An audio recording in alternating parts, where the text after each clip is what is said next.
저희 계속해서 잠언 2장 보겠습니다. 먼저 잠깐 기도하겠습니다.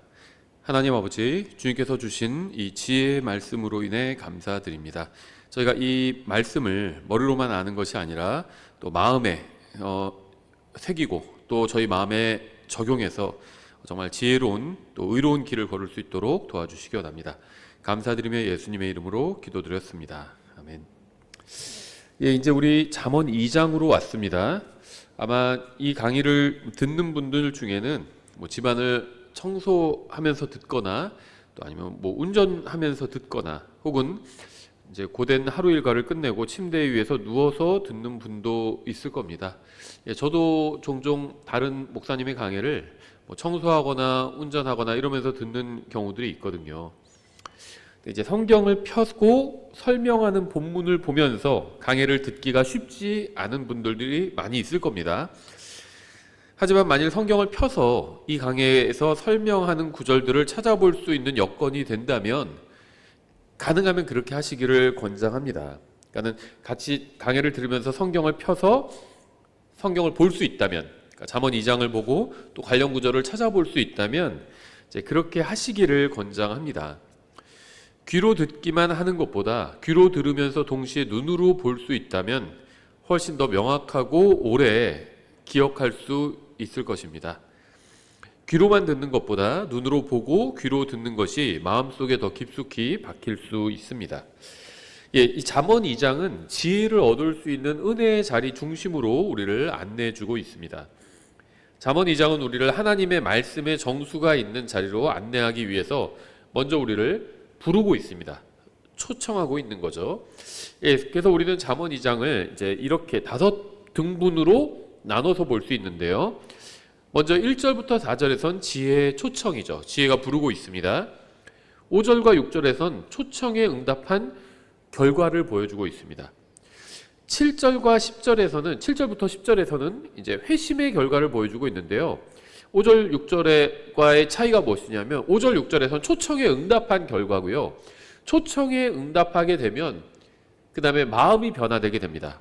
그게 이제 7절부터 10절에서 보여주고 있는 거예요. 마음이 변한 사람의 어떤 인생을 보여주고 있죠. 다음에 11절부터 20절까지는 지혜가 인도해주고 보호해준다는 사실을 보여주고 있죠. 또 이제 끝으로 21절과 22절에선 지혜가 사람을 완전하게 만들어준다는 사실을 또 보여주고 있습니다. 그래서 이렇게 5부분으로 나눠볼 수 있는데요. 한번 빠르게 우리가 한번 읽어보면요. 1절부터 4절.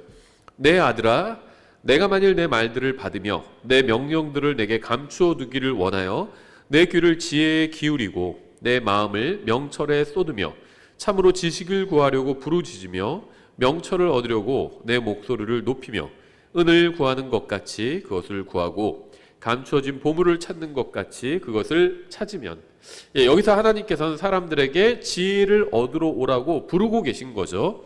그래서 1절부터 4절은 초청이고 이제 5절과 6절은 초청에 응답한 결과입니다. 5절 그때 주 두려워하는 것을 깨닫고 하나님을 아는 것을 발견하리니 이는 주께서 지혜를 주시면 그분의 입에서 지식과 명철이 나오기 때문이니라.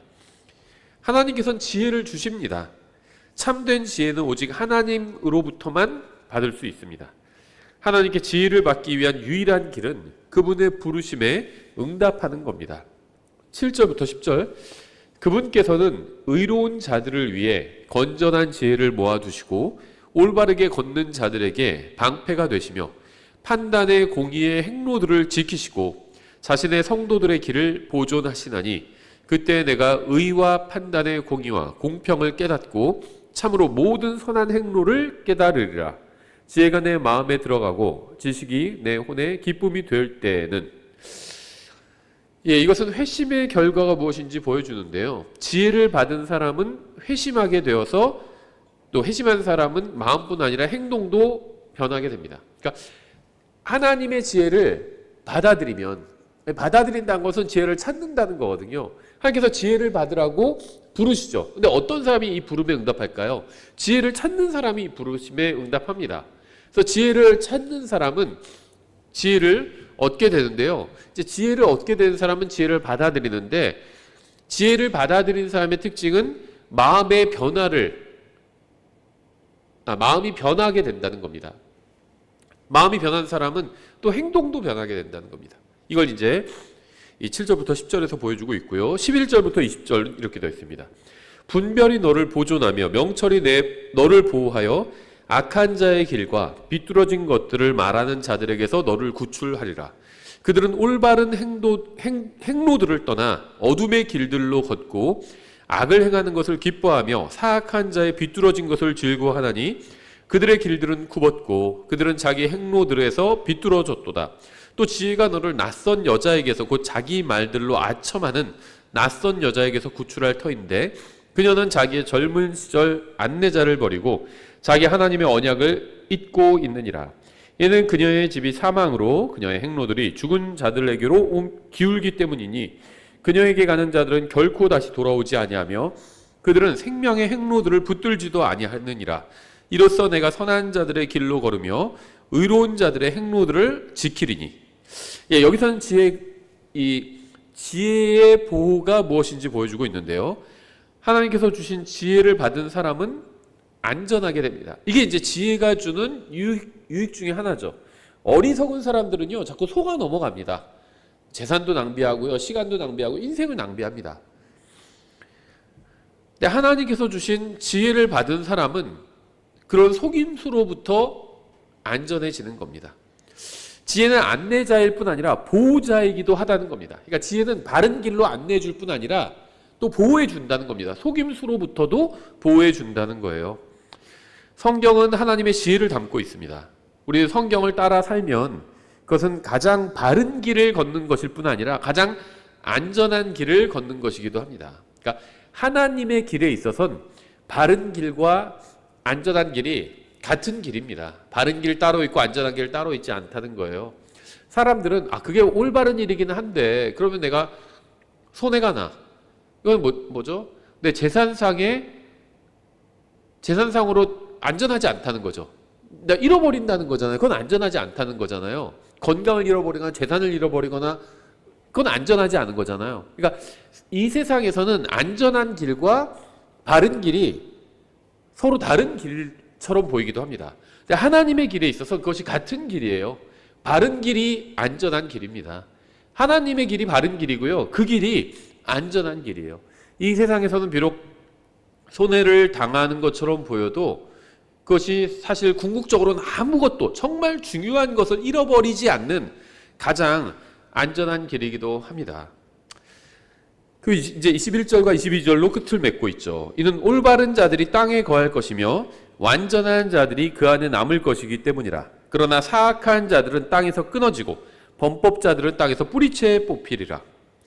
지혜는 사람을 바른 길로 인도하고 보호해 줄 뿐 아니라 완전하게 만들어 주기도 합니다. 지혜의 끝은 완전함입니다. 이게 이제 지혜의 목적이에요. 하나님께서 사람을 창조하시고 함께 영원히 교제를 나누려고 하셨죠. 하지만 사람의 죄로 인해서 그 길이 막혀버렸습니다. 주님께서는 십자가를 통해서 죄 문제를 해결해 주셨습니다. 또 성경을 통해서 지혜를 주셔서 사람이 완전해질 수 있게 하셨습니다. 이게 이제 성경을 주신 목적이겠죠. 성경을 주신 목적이 단순히 구원이 아닙니다. 전도지만 읽어도 구원받을 수 있잖아요. 그러니까 인간의 구원을 위해서라면 성경 전체가 다 필요한 것은 아니라는 겁니다.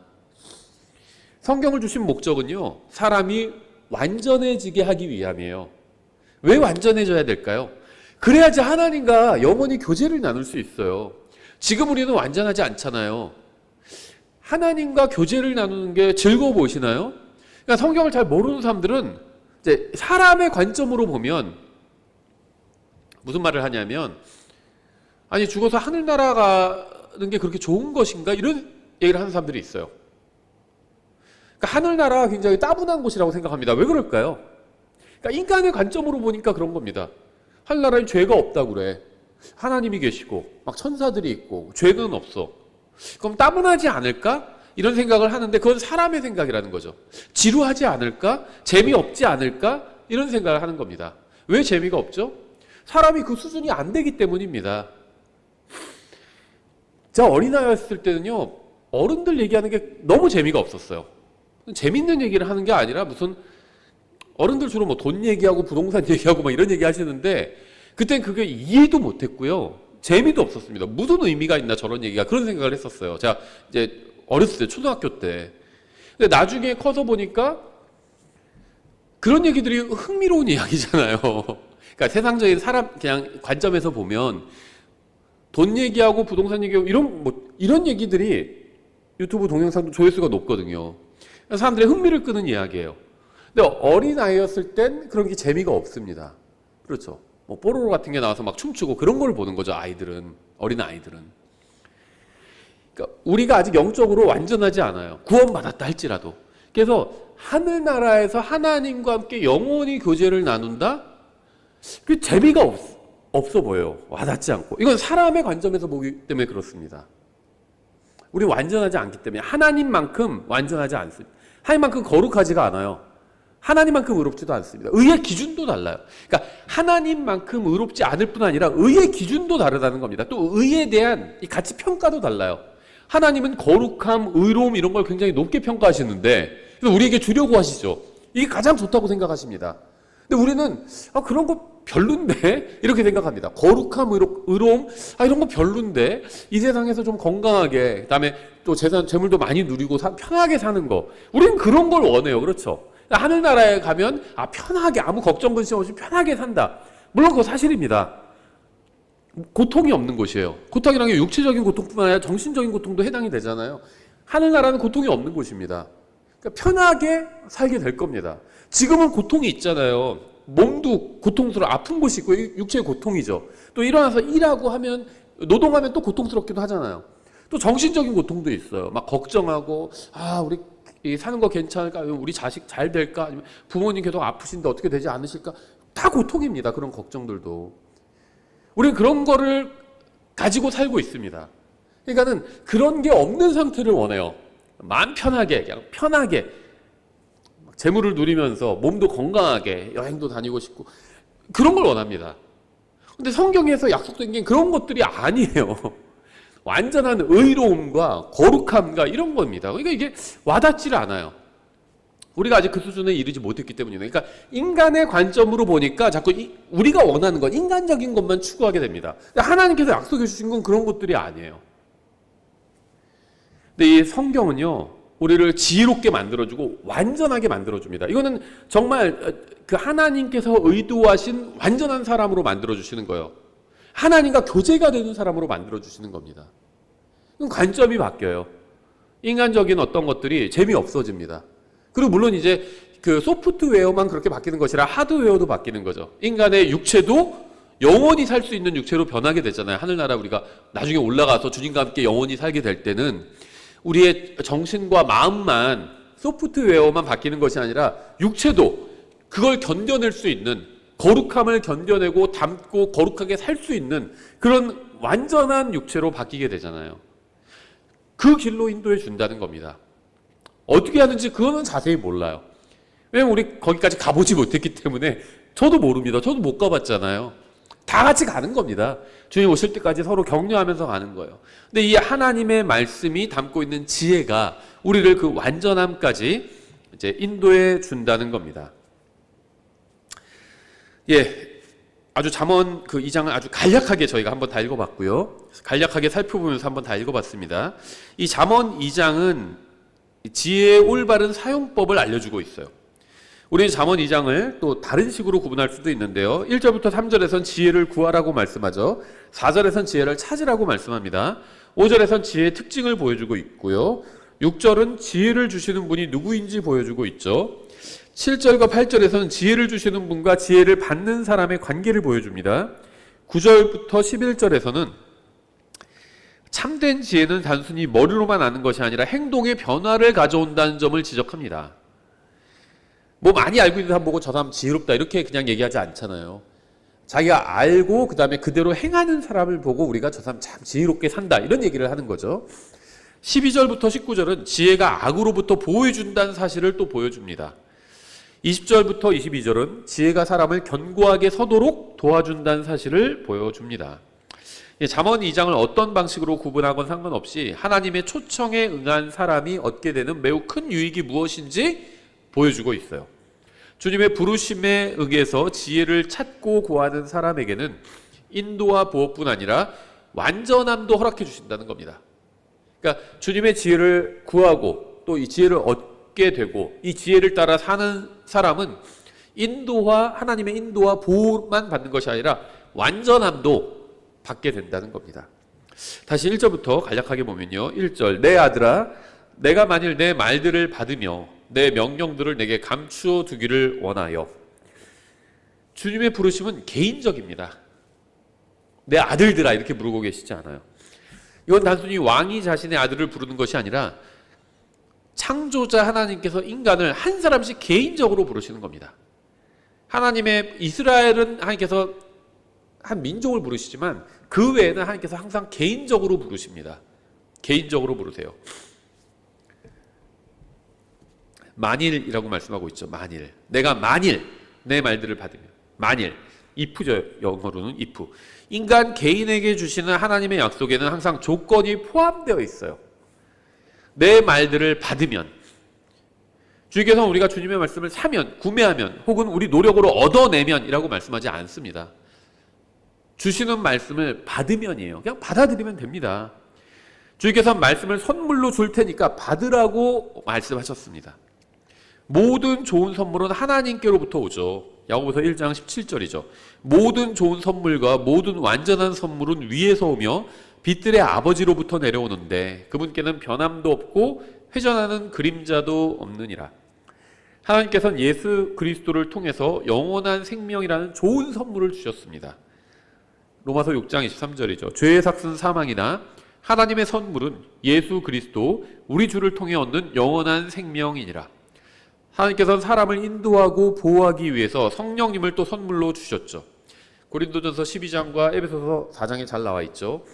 주님께서는 이렇게 사람이 하나님의 말씀을 받아들이면 좋은 선물을 주시겠다고 약속을 하셨습니다.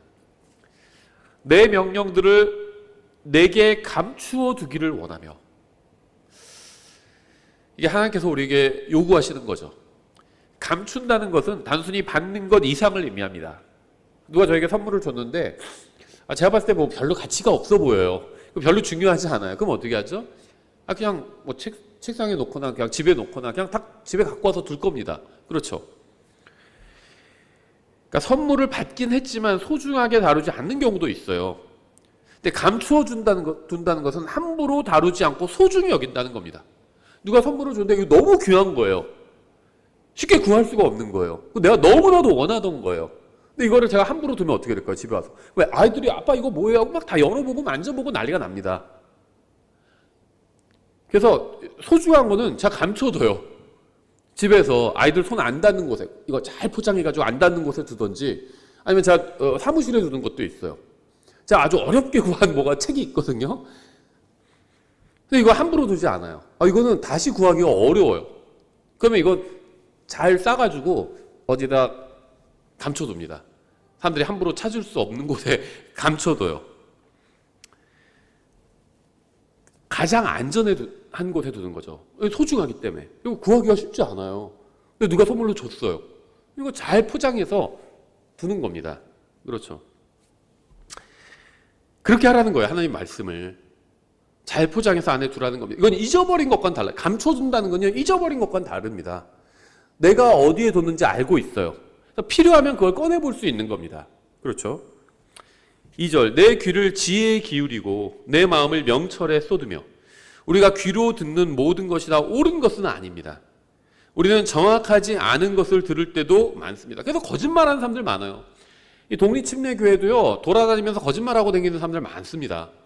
여기저기 돌아다니면서요, 말 옮기는 사람들도 많고요. 그것도 정확한 말이 아니라 거짓말하고 다니는 사람들도 많아요. 목사들도 거짓말하는 사람 많이 봤어요. 자기가 욕먹을까 봐 거짓말하는 사람도 있습니다. 들은 걸 다 믿지 마세요. 중요하지 않은 건 그냥 흘려보내십시오. 근데 들었는데 이게 중요해. 그러면 그건 사실관계 한번 찾아보세요. 필요하면 사람을 만나기도 하시고요. 아니면 성경으로 확인할 수 있는 건 성경을 한번 찾아보십시오. 또 주님께 지혜를 구하세요. 그냥 들은 걸 다 믿지 말라는 겁니다. 우리가 들은 것이 다 옳은 얘기는 아니고요. 정확하지 않은 얘기도 많이 있습니다. 우리가 하나님의 지혜인 그분의 말씀에 귀를 기울이면 우리는 항상 정확한 사실을 알 수 있어요. 저는요, 그래서 사람들이 하는 말은 다 안 믿습니다. 그냥 절반만 얘기했거니 이렇게 생각합니다. 그래도 상관없어요. 사람들이 하는 얘기에 우리의 무슨 뭐 영원한 생명이 걸리지 않았잖아요. 우리의 죽고 사는 문제가 걸리지 않았잖아요. 그래서 사람들이 하는 말은 그냥 그러려니 하고 들으면 돼요. 절반만 사실이겠거니 이러면 됩니다. 정말 정확한 얘기를 듣고 싶으면 하나님의 말씀을 읽으면 됩니다. 하나님의 말씀에는 정확한 100% 사실만 기록되어 있죠. 사람들이 하는 말, 이건 뭐 유튜브도 마찬가지고 뉴스도 마찬가지고 친구가 하는 말도 마찬가지예요. 다 정확하지 않습니다. 틀린 말들도 있어요. 우리가 정확한 말을 듣고 싶으면 하나님의 말씀을 읽으면 됩니다. 특히 우리가 잘못된 길을 가고 있다는 생각이 들 때 더욱 주님의 지혜에 귀를 기울여야 합니다. 모호할 때, 이게 정말 맞는 건가? 이렇게 해야 되나? 모호할 때 하나님의 말씀을 읽어야 합니다. 여기서 답을 찾아야 돼요. 우리는 자신이 잘못된 길을 가고 있다는 생각이 들 때뿐 아니라 바른 길을 가고 있다는 생각이 들 때도 주님의 지혜에 귀를 기울여야 합니다. 난 바른 길을 가고 있어.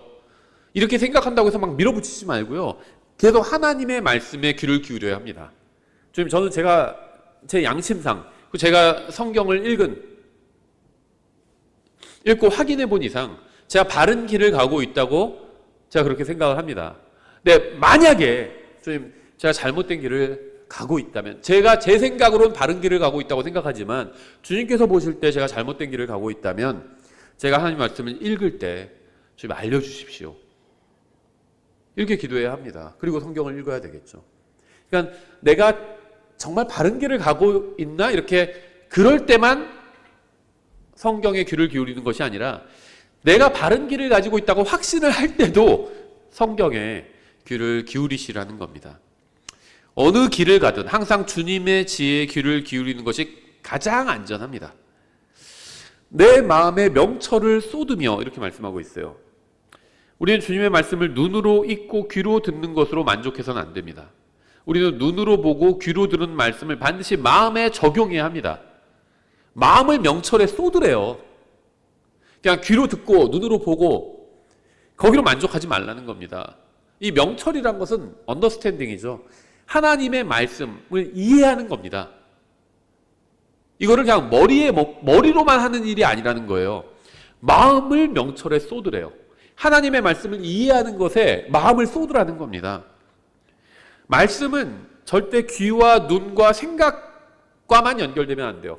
마음과도 연결이 돼야 됩니다. 마음. 그래야 지혜가 주는 유익을 얻을 수 있습니다.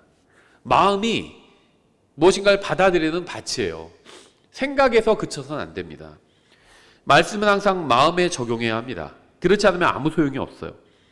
안타깝게도 오늘날은 우리는 말씀을 마음에 적용하는 사람을 거의 볼 수가 없어요. 그래서 하나님의 말씀을 마음에 적용하는 설교를 하면 사람들이 그렇게 좋아하지 않습니다. 왜냐하면 대부분의 사람들, 구원받은 사람도, 여러분과 저 포함한 구원받은 사람도 대부분 마음이 하나님 앞에서 완전하게 깨끗하고 바르지 않거든요. 잘못된 생각할 때가 있잖아요. 잘못된 것도 계속 보고 잘못된 것을 계속 듣고 하면요, 구원받은 사람이라 할지라도, 바른 성경과 바른 교리를 아는 사람이라 할지라도 마음이 오염될 수 있거든요. 때가 탈 수 있다는 겁니다. 그럼 설교의 목적 중에 하나는 그런 마음을 하나님의 말씀으로 씻는 거예요. 때로는 책망하고요, 경고하고요, 또 권면하는 거죠. 근데 그런 설교를 좋아하지 않습니다.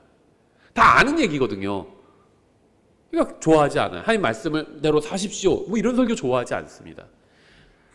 정보를 원해요. 정보를 많이 주는 설교를 좋아합니다. 사람들은. 정보를 얻는 것도 중요하죠.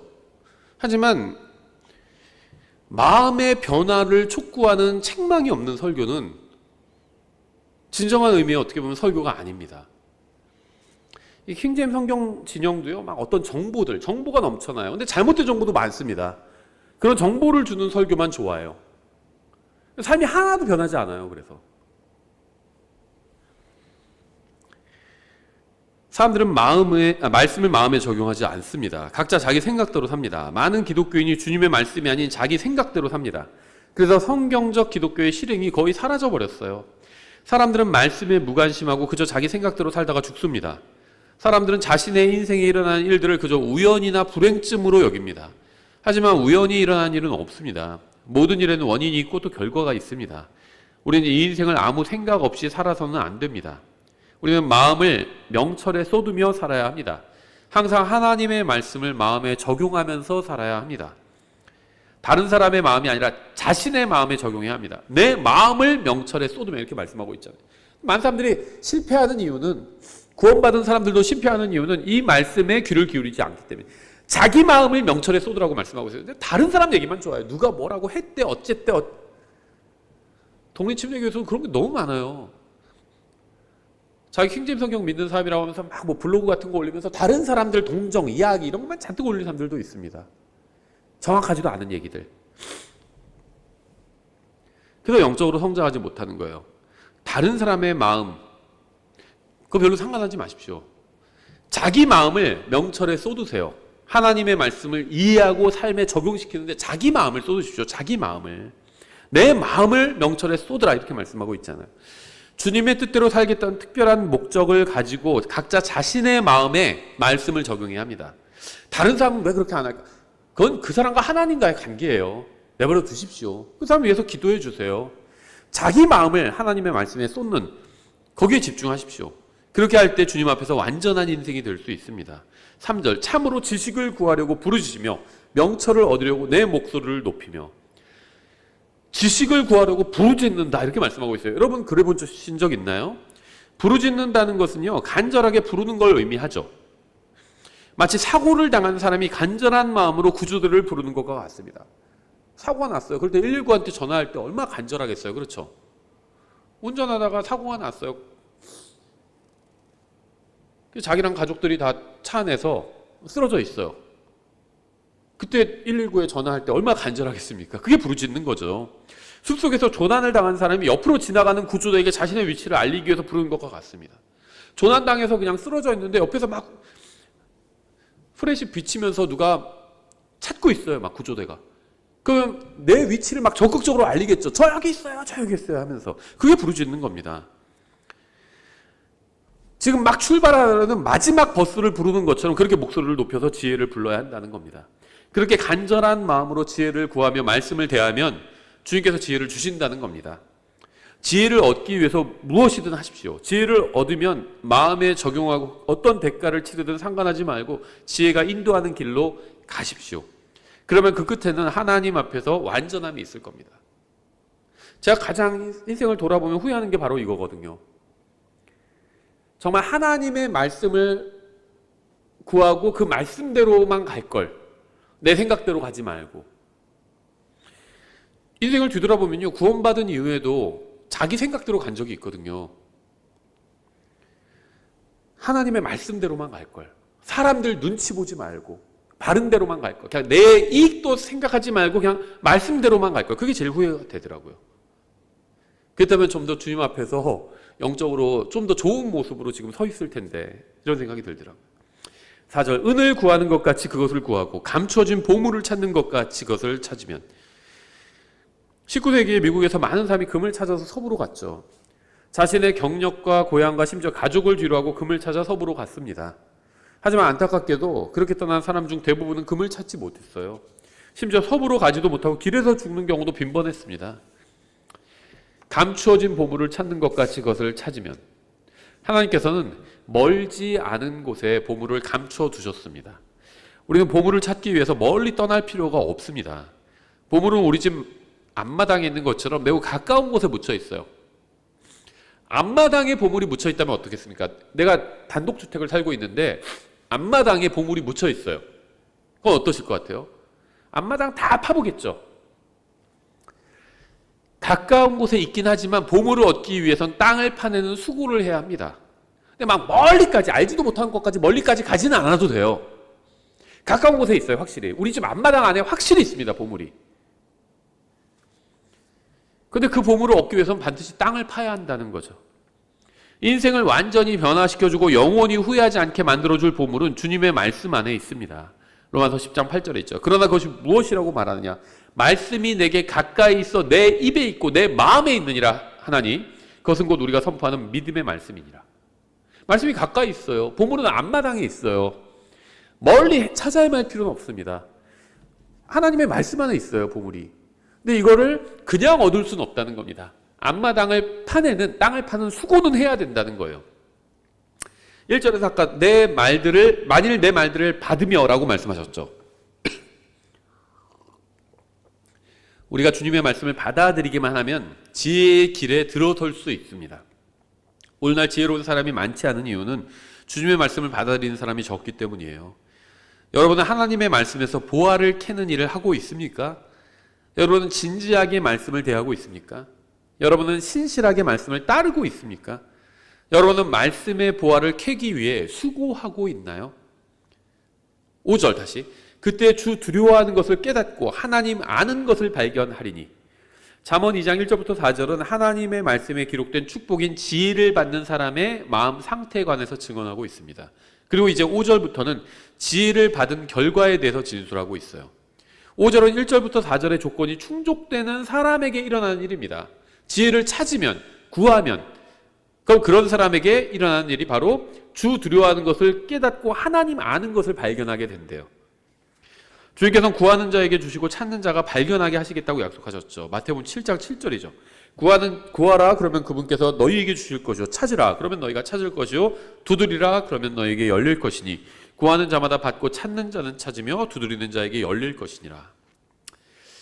계속해서 6절. 이는 주께서 지혜를 주시며 그분의 입에서 지식과 명철이 나오기 때문이니라. 축복의 원인은 우리에게 있는 것이 아니라 주님께 있습니다. 우리가 대단한 사람이어서 축복을 받는 것이 아니라 주님께서 신실하시기 때문에 받는 것입니다. 모든 복의 근원은 하나님께 있어요. 오직 그분의 입에서만 지식과 명철이 나옵니다. 우리는 구원받을 자격이 있기 때문에 구원받은 것이 아니죠. 누구도 자신의 힘으로 구원을 이룰 수 없습니다. 하나님께서는 거저 주시는 선물로 원하는 자에게 구원과 영원한 생명을 주십니다. 구원은 값없는 선물이지만 하나님께서 모든 사람에게 주시는 것이 아니라 그것을 간절히 원하는 자에게만 주십니다. 그렇죠?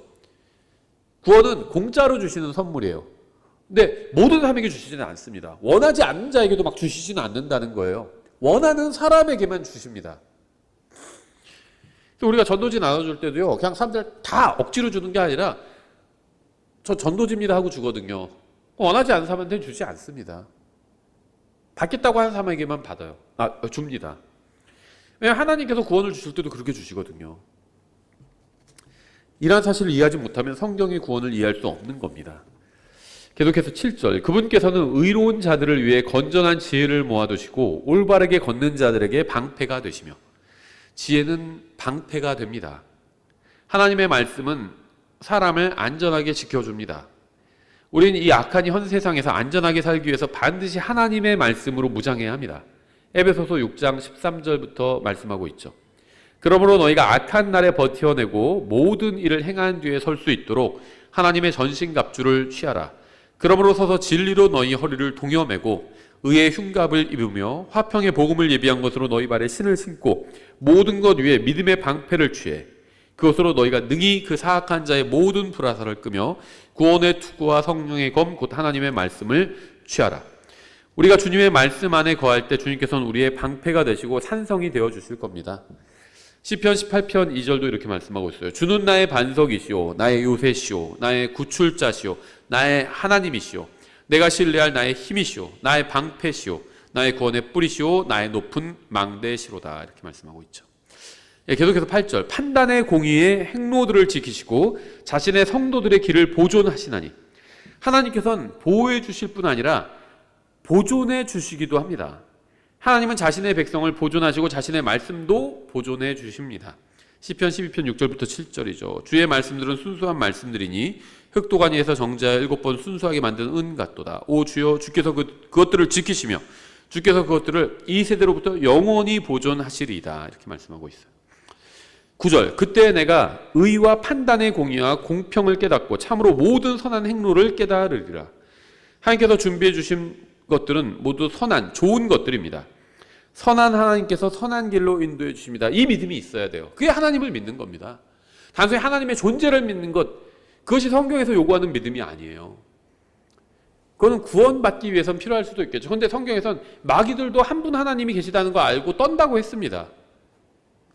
우리가 가져야 될 하나님에 대한 믿음은 하나님이 선한 분이라고 믿는 겁니다.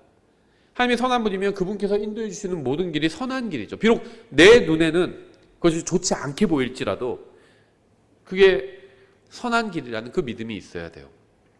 10절, 지혜가 내 마음에 들어가고 지식이 내 혼에 기쁨이 될 때에는, 이것도 조건을 담은 약속이죠. 지혜가 마음에 들어가야 이제 11절부터 이어지는 보호를 받게 되는 겁니다.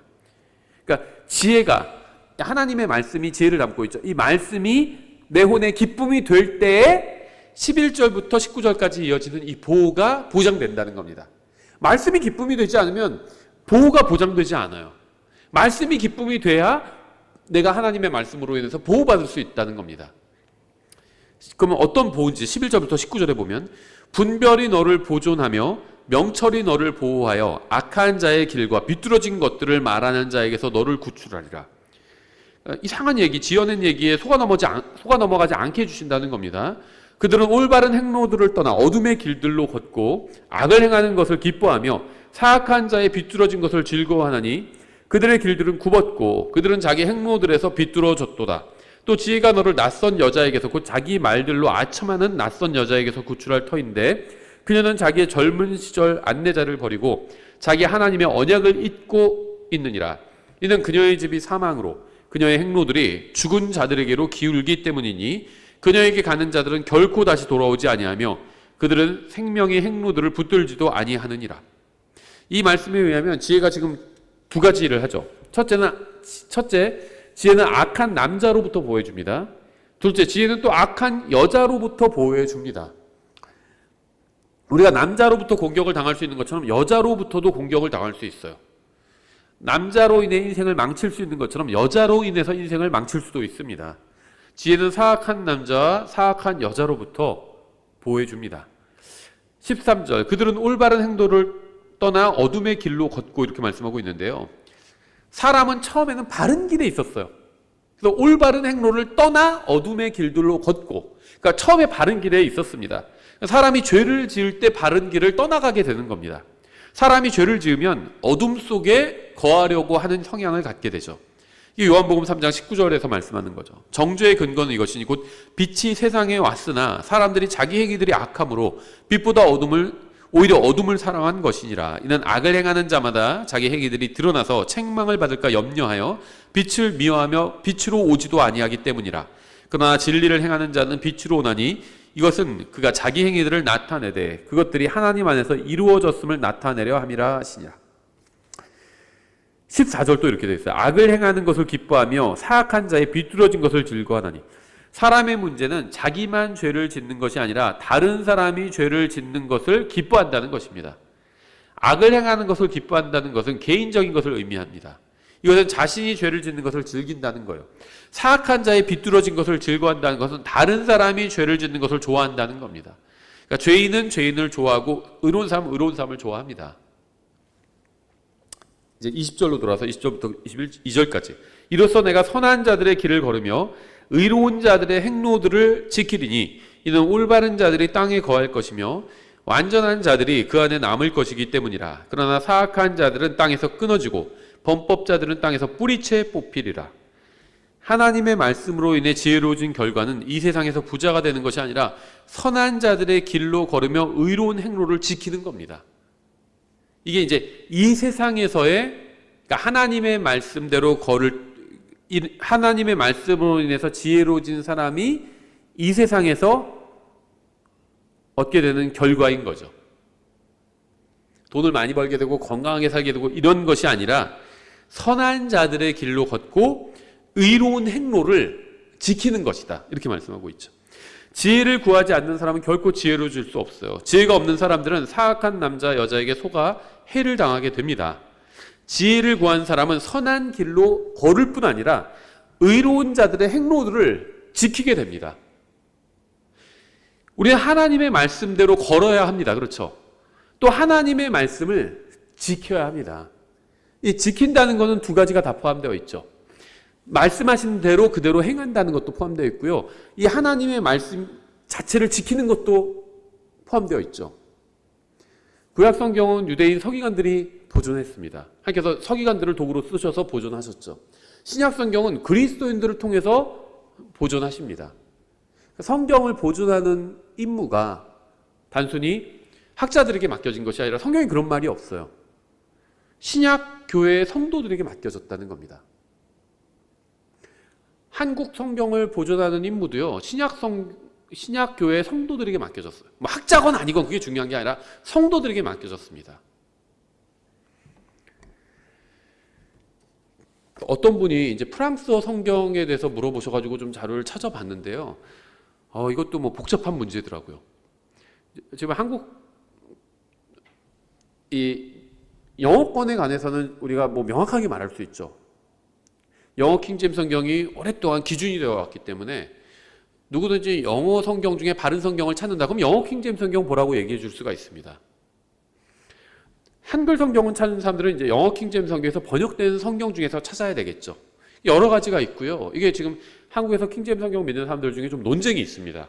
어느 성경이 더 번역이 잘 됐다 이런 뭐 논쟁이 좀 있죠. 근데 이게 불어권에서도 그런 논쟁이 있더라고요. 그래서 추천하는 성경들이 조금씩 달라요. 그래서 뭐 제가 불어권의 성경 중에 뭐가 맞는다 이거는 저는 잘 모르겠습니다. 제 주된 관심 분야는 아니기 때문에. 그런데 분명한 거는요, 지혜를 구한 사람은 하나님의 말씀대로 행할 뿐 아니라, 말씀의 길로 걸을 뿐 아니라 의로운 자들의 행로들, 이 바른 길, 행로들을 또 지킨다는 겁니다. 그러니까 무엇이 바른 성경이고 무엇이 바른 교리고 이런 것에 관심을 가져야 돼요. 그래야 지킬 수 있는 거죠. 단순히 말씀을 행하는 것, 그것도 해야 되지만 무엇이 바른 성경이고 무엇이 바른 교리고 그걸 알아야 그걸 또 지킬 수 있는 겁니다. 그래야지 이상한 교리를 가르치는 사람들을 우리가 거부하고 분별해낼 수 있죠. 그것도 경고할 수도 있는 것이고요. 또 이상한 성경을 주장하는 사람들에 대해서 거부하고 경고할 수도 있는 것이겠죠. 예, 이렇게 저희가 잠언 2장에 대해서 저희가 간략하게 살펴봤습니다. 예, 오늘 여기까지 보겠습니다.